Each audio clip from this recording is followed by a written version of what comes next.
Hello guys, welcome back to my channel that is E-Study Farm. Let's begin with General Knowledge lesson number 6. Before starting, don't forget to subscribe. So अब हम बात करते हैं exam covers की, जिसमें हम UPSC cover कर रहे हैं, एसएससी भी कवर कर रहे हैं, bank exams, IBPS, SBI, RBI, clerical, जितने भी एग्जाम्स हैं वो सब इसमें कवर कर रहे हैं। एफसीआई, एलआईसी, सीबीआई से रिलेटेड जो भी एमसीक्यूज रिलेटेड एग्जाम होंगी वो भी इसमें कवर होंगी। Delhi metro, railway, SSC MPPSC exams जो स्टेट होती है वो सारी हम इसमें कवर कर रहे हैं। अब हम एक और चीज़ जिसमें मेन फोकस दे रहे हैं, जिसमें army GT, army tradesman, army technical, army soldiers, army से रिलेटेड जो भी एग्ज़ाम है जिसमें प्रीलिम्स या एमसीक्यूज होते हैं वो सब भी हम इसमें स्पेशली कवर करें। तो अगर आप उन सब एग्ज़ाम्स की प्रिपरेशन कर रहे हैं तो आपको इस चैनल को सब्सक्राइब कर लेना ही चाहिए। चलिए शुरू करते हैं। मेरी जो पिछला लेसन 5 था उसके पूछे गए क्वेश्चंस के आंसर की। तो पहला प्रश्न मैंने पूछा था, भारत के पहले प्रधानमंत्री कौन थे? तो भारत के पहले प्रधानमंत्री जवाहरलाल नेहरू जी थे। और भीमराव अम्बेडकर जी का जन्मस्थल कहाँ है? तो उनका जन्मस्थल महू में है, जिसका अभी नाम पड़ा है डॉक्टर अम्बेडकर नगर। तो अब let's begin with lesson number 6। Lesson number 6 के जो क्वेश्चंस हैं उनसे शुरुआत करते हैं। चलिए, तो हमारा पहला प्रश्न है, भारत का राष्ट्रीय गीत किसने लिखा था? तो हमारा भारत का जो राष्ट्रीय गीत है वो किसने लिखा है? हमारा भारत का राष्ट्रीय गीत बंकिम चंद्र चटर्जी ने लिखा है।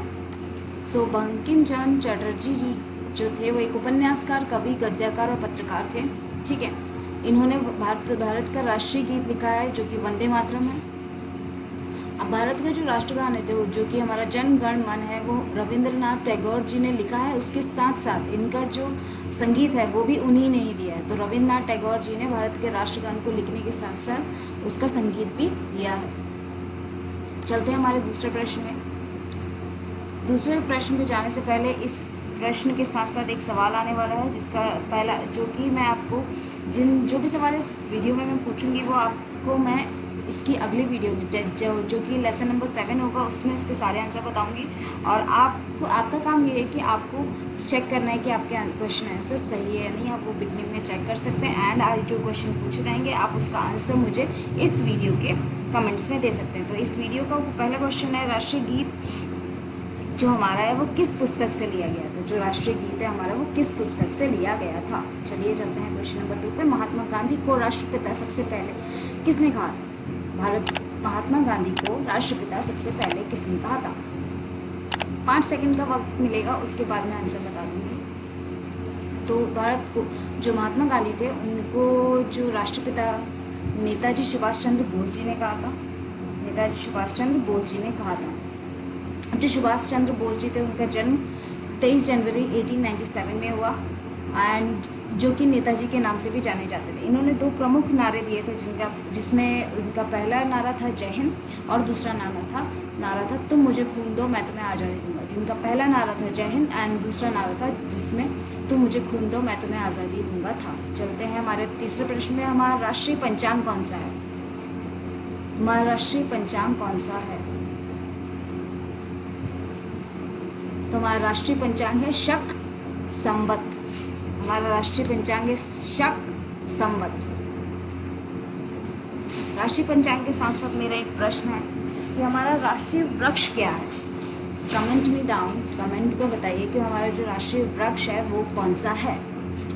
चलते हैं हमारे चौथे प्रश्न की ओर। राष्ट्रगान गाने की अवधि कितनी होती है? ये बहुत सरल क्वेश्चन है। मुझे लगता है हम सभी बचपन से राष्ट्रगान गाते आ रहे हैं हमारे स्कूलों में, तो हमें ये पता होना चाहिए कि उसको एग्जैक्ट कितनी अवधि, तो उसमें कितनी देर में उसको हमें गाना चाहिए। तो इसको हमें गाना चाहिए 52 सेकेंड्स में।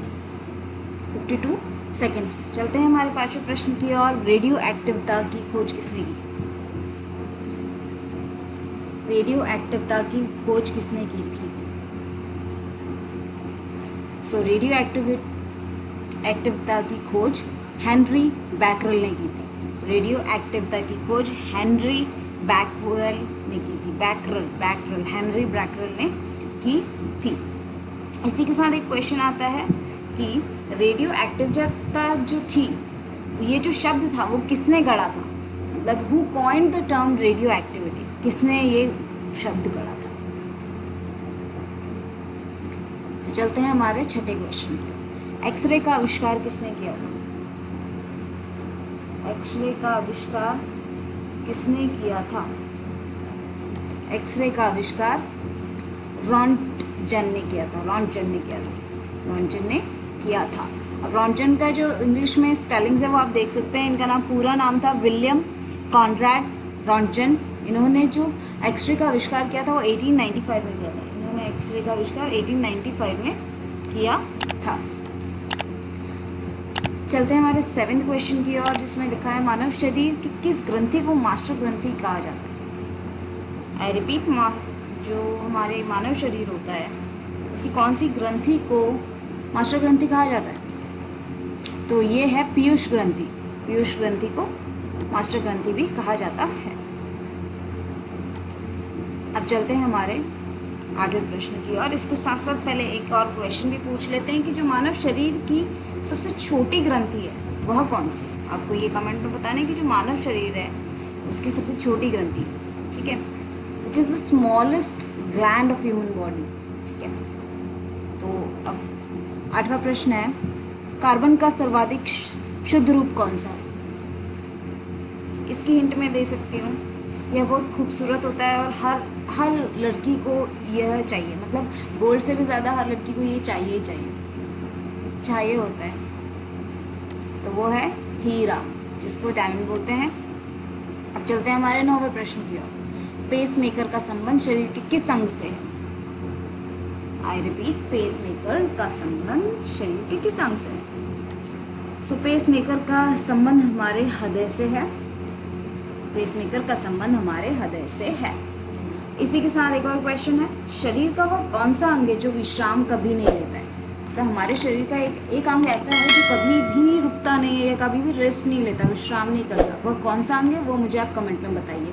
चलते हैं हमारे 10वें और आखिरी प्रश्न की ओर। किस धातु का प्रयोग मानव द्वारा सबसे पहले किया गया था? किस धातु का प्रयोग मानव द्वारा सबसे पहले किया गया था? तो यह थी तांबा। यह थी तांबा। तो तांबा एक भौतिक तत्व है। तांबा क्या एक भौतिक तत्व है। तो इसका सिंबल, इसका जो संकेत होता है वो Cu होता है। अंग्रेजी में इसको कॉपर कहते हैं, ठीक है।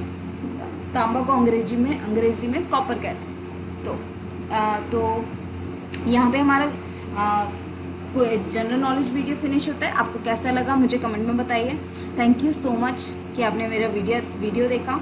एंड इसी वीडियो के जो प्रश्न मैंने पूछे हैं उसके आंसर आपको लेसन नंबर 7 में मिल जाएंगे। तो thank you so much for watching.